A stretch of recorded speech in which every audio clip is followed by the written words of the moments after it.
अस्मत्गुरुसमारम्भां यतिशेखरमध्यमां लक्ष्मीवल्लभपर्यन्तां वन्दे गुरुपरम्पराम् ஆழ்வார்கள் வாழி அருளிச் செயல் வாழி தாழ்வாதுமில் குறவர்தாம் வாழி ஏழ்வாறுமுய்ய அவர்களுரைத்தவைகள்தாம் வாழி செய்யமறை தன்னுடனே சேர்ந்து அகலகில்லே நிறையுமென் அலர்மேல் மங்கை உரை மார்பா நிகரில் புகழாய் உலகம் உன்னுடையாய் என்னையாழ்வானே நிகரிலமரர் முனிக்கணங்கள் விரும்பும் திருவேங்கடத்தானே புகழொன்னில்லாவடியேன் உன்னடிக்கீழ் அமர்ந்து புகுந்தேனே அகில புவன ஜன்மஸ்தேம பங்காதிலீலே வினத விவிதபூத உராதரக்ஷைகதீக்ஷே ஸ்ருதிசிரசி விதீப்தே பிரம்மணி ஸ்ரீனிவாசே பவது மம பரஸ்மின் ஷேமுழி பக்திரூபா. மணவாள மாமனுடைய சிஷ்யரான பிரதிவாதி பயங்கரம் அண்ணா என்பவர் திருவேங்கடமுடையானுக்கு பல பல ஸ்தோத்திரங்களை அருளி செய்திருக்கிறார். தம்முடைய ஆச்சாரியரான மணவாள மாமனுடைய நியமனத்தாலே அதில் ஸ்ரீ வெங்கடேச சுப்பிரபாதம் என்பது மிகவும் பிரசித்தமான ஒரு கிரந்தம். அதில் திருவேங்கடமுடையானை திருப்பள்ளி உணர்த்துகிறார். விடியற் காலையிலே எப்படி தொண்டரடிப்புடியாழ்வார் திருப்பள்ளி எழுச்சி என்கிற திவ்ய பிரபந்தத்தாலே திருவரங்கனை துயிலெழுப்பினாரோ அதுபோல இவர் திருவேங்கடமுடையானை துயிலெழுப்புகிறார் என்று நாம் பார்க்கிறோம். அதற்கு அடையாளங்கள் பல சொல்லி, அதாவது பொழுது விடிந்ததற்கு அடையாளமாக பலவற்றை சொல்லி அது துயிலெழுப்புவது என்பது அது நாம் திருப்பள்ளி எழுச்சியிலேயும் பார்க்கிறோம். அதே போல் இங்கேயும் பல அடையாளங்கள் சொல்லப்படுகின்றன. அதிலே இப்பொழுது 14வது ஸ்லோகம் முதலிலே அனுபவிக்கப்படுகிறது. இந்த 14வது ஸ்லோகத்திலே என்ன சொல்லுகிறார் என்னால், பிரம்மா முதலான தேவர்கள், சனகர் சனந்தனர் முதலான ரிஷிகள் எல்லாரும் வந்திருக்கிறார்கள். சுவாமி புஷ்கரணியிலே தீர்த்தமாடி அவர்கள் உன்னை தொழுவதற்காக வந்து நிற்கிறார்கள். ஆயினால் திருவேங்கடமுடையானே நீ எழுந்திருக்க வேணும் என்று அவனை பிரார்த்திப்பதாக இந்த 14வது ஸ்லோகம் அமைந்திருக்கிறது. ஸ்ரீ சுவாமி புஷ்கரிணிகா ப்ளவ நிர்மலாங்காஹ ஸ்ரேயோர்த்தினோ ஹரவிரிஞ்சி சனந்தனாத்யாஹ துவாரே வசந்தி வரவயத்ர ஹதோத்தமாங்காஹ ஸ்ரீவேங்கடாச்சலபதே தவ சுப்பிரபாதம். யார் யாரெல்லாம் வந்திருக்கிறார்கள் என்னால், ஹர விரிஞ்சி சனந்தனாத்யாஹ என்று சொல்ல. ஹரன் என்னால் ருத்ரன் சிவன், விரிஞ்சி என்னால் பிரம்மா, சனந்தனாத்யாக சனந்தனர் முதலானவர்கள் என்னால் ஸ்வேதத்வீப வாசிகளான முனிவர்கள், சனகர் சனந்தனர் சனாதனர் என்னெல்லாம் அந்த ரிஷிகளுக்கு பெயர் உண்டு. அப்படிப்பட்ட முனிவர்கள், தேவர்களும் முனிவர்களும் என்று இங்கே நாம் கொள்ள வேண்டும். ஹரவிரிஞ்சி சனந்தனாத்யாக அவர்கள் எப்படி வருகிறார்கள் என்றால், ஸ்ரீ சுவாமி புஷ்கரிணிகா ப்ளவ நிர்மல அங்காக, ஸ்ரீ சுவாமி புஷ்கரிணி என்று சொல்லப்படுகின்ற அந்த ஒரு திருக்குளம், திருவேங்கடமலையிலே இருக்கக்கூடிய அந்த திருக்குளத்திற்கு சுவாமி புஷ்கரிணி என்று பெயர். சுவாமி என்னால் தலைவன் எம்பெருமான், அவனுடைய புஷ்கரிணி ஆகையினாலே அதற்கு சுவாமி புஷ்கரிணி என்று பெயர் என்று அப்படியும் சொல்லலாம். ஆழ்வாரும் கூட அதை சொல்லுகிற பொழுது குலசேகர ஆழ்வார் கோனேரி என்று சொல்லுகிறார். கோன் ஏரி, கோன் ஏரினா 2 விதம். கோனான திருவேங்கடமுடையான், அவனுடைய ஏரி குளம் ஆகினாலே அது கோனேரி, அல்லது ஏரிகளுக்குள்ளே கோன் போல இருப்பது என்னால் அது குளங்களுக்குள்ளே அரசன் என்று சொல்லும்படியாக அதான் சுவாமி புஷ்கரிணிகளுக்குள்ளே சுவாமியாக இருப்பது என்று அந்த பலவிதமான பெருமைகள் சொல்லலாம். இந்த திருவேங்கடமுடையானுடைய திருக்குளத்திற்கு சுவாமி புஷ்கரிணி என்பது பெயர். எல்லாரும் அந்த சுவாமி புஷ்கரணியிலே நீராடித்தான் எம்பெருமானை சேவிக்க வேணும் என்றெல்லாம் சொல்லுவார்கள். ஆயினாலே ஸ்ரீ சுவாமி புஷ்கரிணிகா ப்ளவ நிர்மல அங்காக, இந்த பிரம்மா சிவன் சனந்தனர் முதலான ரிஷிகள் இவர்களெல்லாம் சுவாமி புஷ்கரிணியிலே நீராடி அவர்கள் நிர்மல அங்காக நல்ல சுத்தமான தேகத்தை உடையவர்களாய் அவர்களெல்லாம் எதற்காக வந்தார்கள் அங்கே என்னால் ஸ்ரேயோர்த்தினா ஏற்கனவே அவர்கள் புகழோடு தான் இருக்கிறார்கள். ஆனால் இன்னும் தங்களுக்கு புகழ் வேணும் என்று ஆசைப்படுகிறார்கள். பிரம்மா உலகத்தை எல்லாம் படைக்கும் கடவுளாக இருக்கிறான், இன்னும் மேலே படைத்தல் தொழிலை தொடர்ந்து செய்ய வேணுமே. அதனால் ஸ்ரேயோர்த்தினா, இப்படி ஒவ்வொருத்தருக்கும் ஓரோரு ஆசை இருக்கிறது. அவர்கள் அத்தனை பேரும் வருகிறார்கள். வந்து என்ன பண்ணுகிறார்கள்? துவாரே வசந்தி, அந்த எம்பெருமானுடைய திருவாசல் அங்கே வந்து நிற்கிறார்களாம். ஆழ்வார் குலசேகர ஆழ்வார் அருளி செய்கிறார் அல்லவா, பின்னிட்ட சடையானும் பிரமணமிந்திரனும் துன்னிட்டு புகழறிய வைகுந்த நீழ்வாசல் என்று இப்படி பின்னிட்ட சடையான் என்னால் ருத்ரனை சொல்லுகிறது, பிரமன் என்னால் அது பிரம்மாவை சொல்லுகிறது, இந்திரன் என்று அவர் சொன்னார், இங்கே சனந்தனர் என்று ரிஷிகளை சொல்லுகிறார். துவாரே வசந்தி, உன்னுடைய சந்நிதியினுடைய வாசலிலே அவர்கள் படுகாடு கிடக்கிறார்கள். அதுக்கு மேலே இன்னொரு விசேஷம் சொல்லுகிறார், வரவேத்ரகதோத்தமாங்காக, வேத்திரத்தாலே தலையாலே அடிக்கப்பட்டவர்கள் என்று சொல்லுகிறார். அதாவது இப்படி சொல்லுவதுண்டு. அப்படி நாம் அந்த துவாரம் வழியாக போனால் அங்கே வழியிலே வாசல் காப்பான் துவாரபாலகர்கள் என்று சில பேர் இருக்கிறார்கள் அல்லவா, அவர்கள் ஒவ்வொருவரும் கையிலே பிரம்பு வைத்து கொண்டிருப்பார்களாம். அந்த பிரம்பாலே தலையை தடவி உள்ளே செல் உள்ளே செல் என்று அப்படி ஒவ்வொருத்தரையாக அப்படி தட்டி அனுப்புவார்களாம். அப்படிப்பட்ட நிலை இவர்களுக்கும் ஏற்பட்டிருக்கிறது. யாருக்கு? இந்த ஹரவிரிஞ்சி சனந்தனாத்யா என்று சொல்லப்பட்ட பிரம்மா, சிவன், சனந்தனன் முதலானவர்களெல்லாம் கூட அந்த பிரம்பாலே தலையிலே தடவப்பட்டவர்களாய் இருக்கிறார்கள் போலும். அதனால் அதைத்தான் இங்கே சொல்லுகிறார், துவாரே வரவேத்ர ஹதோத்தமாங்கா வசந்தி. தலையிலே அந்த பிரம்பாலே அடிக்கப்பட்டவர்களாய் அல்லது பிரம்பாலே தடவப்பட்டவர்களாய் அவர்கள் அப்படி வந்து உன்னை சேவிக்க வேண்டும் என்று நிற்கிறார்கள். ஆகையினாலே ஸ்ரீவேங்கடாச்சலபதே தவ சுப்பிரபாதம், வேங்கடாச்சலபத்திற்கு அதிபதியாயிருக்கிற எம்பெருமானே உமக்கு பொழுது நல்விடிவாகட்டும் என்று இந்த ஸ்லோகத்திலே அந்த திருவேங்கடமுடையானை பிரார்த்திக்கிறார்.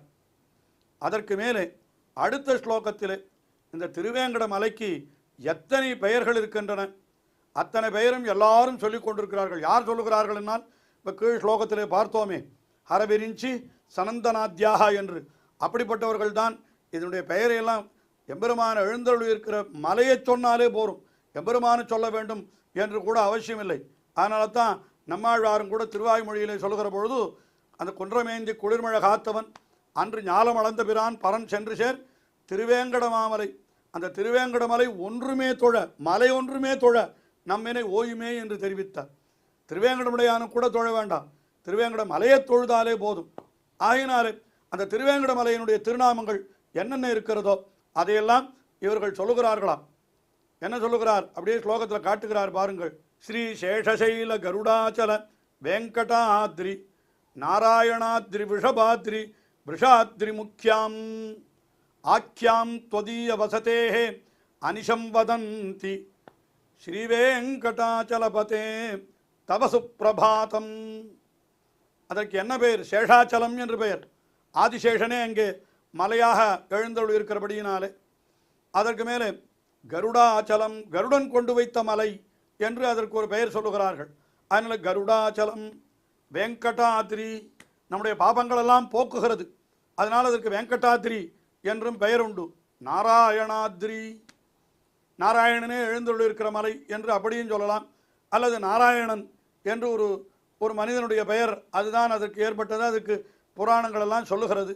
அதுக்கு மேலே விஷபாத்ரி, விஷாத்ரி, இன்னும் விஷபாத்ரி என்னால் என்ன, அதுவும் அந்த திருவேங்கட மலையினுடைய பெயர் தான். இன்னும் விஷாத்ரி எத்தனை சொல்லப்பட்டது? சேஷாச்சல, கருடாச்சல, வெங்கடாத்ரி, நாராயணாத்ரி, விஷபாத்ரி, விஷாத்ரி, 6 மலை. அஞ்சனாத்ரி என்று ஒன்று உண்டு, அதையும் சேர்த்தா 7 மலைகள் என்று சில பேர் அப்படியும் சொல்லுவது உண்டு. 7 மலை என்னால் இப்படி 7 பெயர்களை உடைய. அஞ்சனாத்ரி என்பது மட்டும் சொல்லப்படவில்லை, இந்த ஸ்லோகத்தில் சொல்லப்படவில்லை என்றாலும் அதுவும் சொல்லப்பட்டதாக நாம் கொள்ள வேண்டும். இப்படிப்பட்ட त्वदीय வசதேஹே ஆக்கியாம், உன்னுடைய இருப்பிடமான இந்த திருவேங்கடமலையினுடைய பெயர்களை அனிஷம் வதந்தி எப்பொழுதும் சொல்லிக் கொண்டிருக்கிறார்கள். யார் சொல்லுகிறார்கள் என்றால் கீழ் ஸ்லோகத்திலே சொல்லப்பட்ட அந்த ஹரவிரிஞ்சி சனந்தனாத்யாக அனிஷம் வதந்தி என்று நாம் சேர்த்து கொள்ள வேண்டும். அவர்கள் சொல்லுகிறார்கள் எப்பொழுதும் இது சேஷாத்ரி, கருடாச்சலம், வெங்கடாத்ரி, நாராயணாத்ரி, விஷபாத்ரி, விஷாத்ரி என்று அதை சொல்லி உன்னை தொழுகிறார்கள் என்றால் நீ எழுந்தருளிருக்கிற இருப்பிடத்திற்கே அவ்வளவு மகிமை உண்டு என்று நினைத்துத்தானே அவர்கள் அதை சொல்லுகிறார்கள். ஆயினாலே ஸ்ரீ வெங்கடாச்சலபதே தவ சுப்பிரபாதம், திருவேங்கடமுடையானே உனக்கு சுப்பிரபாதம் என்று இந்த ஸ்லோகத்திலே பிரதிவாதி பயங்கரம் அண்ணா அருளி செய்தார். அதற்கு மேலே அடுத்த ஸ்லோகத்திலே இன்னும் பல தேவதைகள் உனக்கு கைங்கரியம் பண்ணுவதற்காக கைகளை கூப்பிக்கொண்டு உன் முன்னாலே வந்து நிற்கிறார்கள் என்று அதை சொல்லுகிறார். அடுத்த 16வது ஸ்லோகத்தில் சேவாபராஹ சிவசுரேஷ கிருஷானு தர்மரக்ஷோம்புநாத பவமான தனாதிநாதாஹ பந்தாஞ்சலி பிரவிசன் நிஜசீர்ஷதேகாஹ ஸ்ரீவேங்கடாச்சலபதே தவ சுப்பிரபாதம். யார் யாரெல்லாம் இங்கே வந்து நிற்கிறார்கள் என்று பார்த்தால் சேவாபராஹா, உனக்கு கைங்கரியம் பண்ண வேண்டும் என்று அதிலேயே ஊற்றமுடையவர்களாக வந்திருக்கிறார்கள். வந்தவர்களெல்லாம் யார் என்றால் சிவன். முதல்ல ருத்ரன் சிவனை சொன்னார். திருவேங்கடமுடையானுக்கு கைங்கரியம் பண்ணுவதற்காக அங்கே சிவன் வந்து நிற்கிறாராம். அடுத்தது சுரேஷா, இந்திரன் வந்து நிற்கிறான். அதற்கு மேலே கிருஷானு, கிருஷானு என்னால் அக்னி தேவன். அதற்கு மேலே தர்ம தேவதை என்னால் யமன். அதற்கு மேலே அம்புநாத, அம்புநாதன் என்னால் வருணன். பவமானா என்னால் வாயு. அதற்கு மேலே தனாதிநாதாக குபேரன். இன்னும் ரக்ஷா என்று அவன் நிருதி என்ன அவனையும் சொல்லப்பட்டிருக்கிறது. இனி இத்தனை தேவதைகள் யார்? சிவ, சுரேஷ, கிருஷானு, தர்ம, ரக்ஷ, அம்புநாத, பவமான, தனாதிநாதாக. ஆக சிவன் தொடங்கி குபேரன் வரை இத்தனை தேவதைகளும் எப்படி வந்திருக்கிறார்கள் என்றால் பத்தாஞ்சலி என்னால் கைகளை கூப்பிக்கொண்டு அவர்கள் இங்கே வந்திருக்கிறார்கள் என்று கூப்பிய கைகளோடு விளங்குகின்ற நிஜசீர்ஷதேவாக, வணங்கின தலை அத்தோடு கூடியவர்களாகவும் இங்கே வந்திருக்கிறார்கள். இத்தனை தேவதைகள் உன்னை தொழுவதற்காக வந்திருக்கிறார்கள். அதை தொண்டரெடுப்புடியாழ்வாருடைய நாம் திருப்பள்ளி எழுச்சி என்கிற திவ்ய பிரபந்தத்தில் பார்த்தாலும் கூட அவர் என்ன சொல்கிறாருனால் மருவியமயிலினன் அருமுகனிவனோ என்று இப்படி எல்லாரும் வந்திருக்கிறார்கள். ஒவ்வொருத்தர் எத்தனை தேவதைகள் உன் முன்னாலே தொழுவதற்காக வந்து நிற்கிறார்கள். தும்புரு நாரதர் பூந்த நிறுவரோ என்று தோன்னி நிறவியும் துலங்கொழி பரப்பி என்று அவர் தொண்டரெடுப்புடியாழ்வார் திருப்பள்ளி எழுச்சி என்கிற திவ்ய பிரபந்தத்திலே அதையெல்லாம் திருவரங்கனுக்கு காட்டினார். இங்கே இவர் சொல்லுகிறார், எல்லா தேவதைகளும் வந்து உன்னை தொழுவதற்காக அவர்களெல்லாம் இப்படி காத்து கொண்டிருக்கிறார்கள். ஆயினாலே அவர்களுக்கெல்லாம் உன்னுடைய அருளை புரிய வேண்டாமா? ஆயினாலே திருவேங்கடமுடையானே நீ உடனே எழுந்திருக்க வேண்டும் என்பது போல இந்த ஸ்லோகத்திலே சொல்லுகிறார். சிவ, சுரேஷ, கிருஷானு, தர்ம, ரக்ஷ, அம்புநாத, பவமான, தனாதிநாதாக என்று இத்தனை பேர்கள் அப்படி பத்தாஞ்சலி பிரவிலசந்தி என்ன இப்படி பத்தாஞ்சலிகளோடு விளங்குபவர்களாய், கையை கூப்பிக்கொண்டு அப்படி விளங்குபவர்களாய், நிஜசீர்ஷ தேசாக என்ன பல இடங்களிலிருந்து வந்திருக்கிறார்கள். எல்லாரும் உன்னை தொழுவதற்காக வந்திருக்கிறார்கள். ஆகினாலே திருவேங்கடமுடையானை நீ திருப்பள்ளி உணர்ந்து எல்லாருக்கும் அனுகிரகம் புரிய வேணும் என்று இந்த ஸ்லோகத்திலே பிரார்த்திப்பதாக அப்படி பிரதிவாதி பயங்கரம் அண்ணா பிரார்த்திப்பதாக பார்க்கிறோம். தொடர்ந்து ஸ்லோகங்களை அனுபவிப்போம். ஸ்ரீயக்காந்தாய கல்யாண நிதயேர்த்தினாம் ஸ்ரீவேங்கட நிவாசாய ஸ்ரீனிவாசாய மங்களம். ஸ்ரீமத் சுந்தர ஜாமாதிரு முனிமானசவாசினி சர்வலோக நிவாசாய ஸ்ரீனிவாசாய மங்களம்.